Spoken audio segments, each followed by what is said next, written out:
बिस्मिल्लाहिर्रहमानिर्रहीम अस्सलाम वालेकुम दोस्तों, क्या हाल चाल है? तबीयत से ठीक ठाक। मेरा नाम वलीद अब्दुल्ला ते तुसीं वेख रहे हो मिस्टर सेल्समैन व्लॉग चैनल। माशाअल्लाह जी, एक सबसक्राइबर होर आ गया जी। उन्होंने कहा जी असीं काम शुरू करना है तो आप अज उन्होंने काम शुरू करवावांगे। तो मैं उन्होंने पहले तारफ करा दें, ये जैन साहब ने जी, ठीक है। तो इस तो बाद ये रहिंदे ने ठोकर वाली साइड ते, ठीक है। ठोकर तो आए ने कि उन्होंने जी काम सीखना है, ठीक। अल्लाह लियो अज आप इन्होंने आइटमां पा के देंगे, सेल वाली आइटमां पा के देंगे ताकि ये सेल कर सकन और काम नूं समझ सकन। अस्सलाम वालेकुम सर, गुलजार साहब क्या हाल चाल है? अल्हम्दुलिल्लाह। अच्छा माशाल्लाह, तबीयत से ठीक ठाक है? अच्छा जी, ये अपने माशाल्लाह दुकान के मालिक ने और बहुत ही अच्छे ने। समान अगर लेना हो तो इन्होंने तुसीं रब्ता भी कर सकते हो, मैनूं दसो मैं कदों रब्ता करा देंगे इंशाअल्लाह। तो यह जी मेरे जो सबसक्राइबर मैंने मिले, मैंने सबसक्राइब करता सी तो उन्होंने आप काम स्टार्ट करा के दिता है, ठीक है।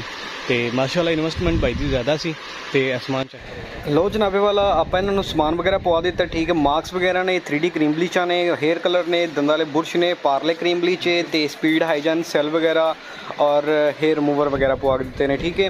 मोटी मोटी आइटम पवा के दी बाई नूं ते इंशाअल्लाह सेल करनगे ते अगे तो सानूं भी दसणगे कि काम दा की हालात होए या की नहीं।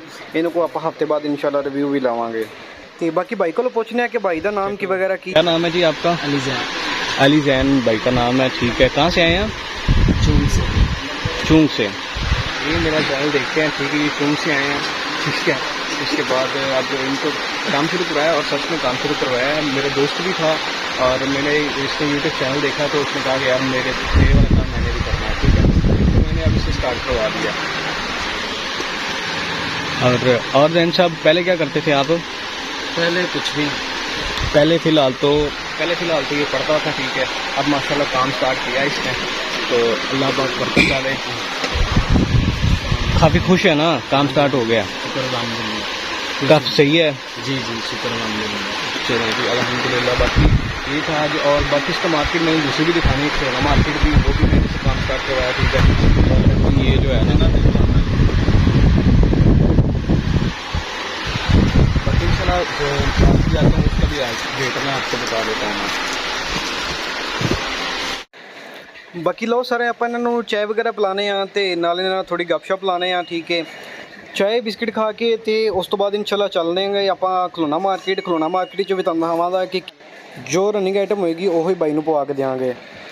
मेरे वीर से भराओ सुबह सुबह का टाइम सी, ठीक है। तकरीबन कोई 8:30 बजे का, तो मार्केट वाले तकरीबन खुलन डईयां ने, कुछ बंद ने दुकानां, कुछ खुल रही ने, क्योंकि साडा सुबह सुबह का जो टारगेट होंदा है बहुत अच्छा होंदा है। सुबह सुबह रश नहीं इन्ना होंदा और समान लैके असीं फौरन चले जाइदा है। बाकी भाई नूं लैके जा रहे हैं खलोना मार्केट, तो खलोना मार्केट इन्हूं दिखावांगा कि ये आइटमां जिहड़ियां ने ये रनिंग आइटमां ने, ठीक है। उस तो बाद खलोना मार्केट शुरू हो गई जी, ठीक है। सारी ही रनिंग आइटम है क्योंकि बच्चा पार्टी जिहड़ी हुंदी है हर चीज़ लाई जाती है, ठीक है। बाकी इन्हां कोल आपां जिहड़े ने रेट वगैरह भी पुछण की कोशिश करांगा, क्योंकि दसांगा तां पुछण की कोशिश करांगा इंशाअल्लाह। तो बाकी दिखाना मैं तुहानूं कि की आइटम वगैरह जिहड़ी है ना मशहूर है और की सही सेल हुंदा है और पैकिंग करके सानूं किन्ने को पैसे बच जाणगे। लो जी आप आ गया खलोना मार्केट, तो खलोना मार्केट के विचों जनाबे वाला स्टिकर है ने, यह तुहानूं अच्छी खासी बचत देंगे क्योंकि 20 रुपये का एक सेल हुंदा जी, ठीक है। और इहदे 20 पीस होंदे ने, ठीक है। ये तकरीबन कोई 10 11 12 रुपये का पैंदा है, ठीक है। पैक करके तो मतलब कोई 15 रुपये का पै जांदा, 20 रुपये का अच्छा खासी सेल दिंदा, ठीक है।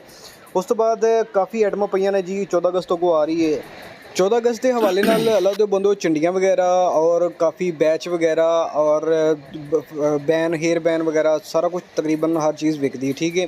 बाकी ये छोटे छोटे खिलौने ने, ठीक है। ये पैक करके बेचणगे और ये तकरीबन को 500-600 रुपये का 700 रुपये का पैकेट पैंदा 100 पीसां का। 6-7 रुपये का पीस पै जांदा, 10 रुपये तक सेल हुंदा जी, ठीक है।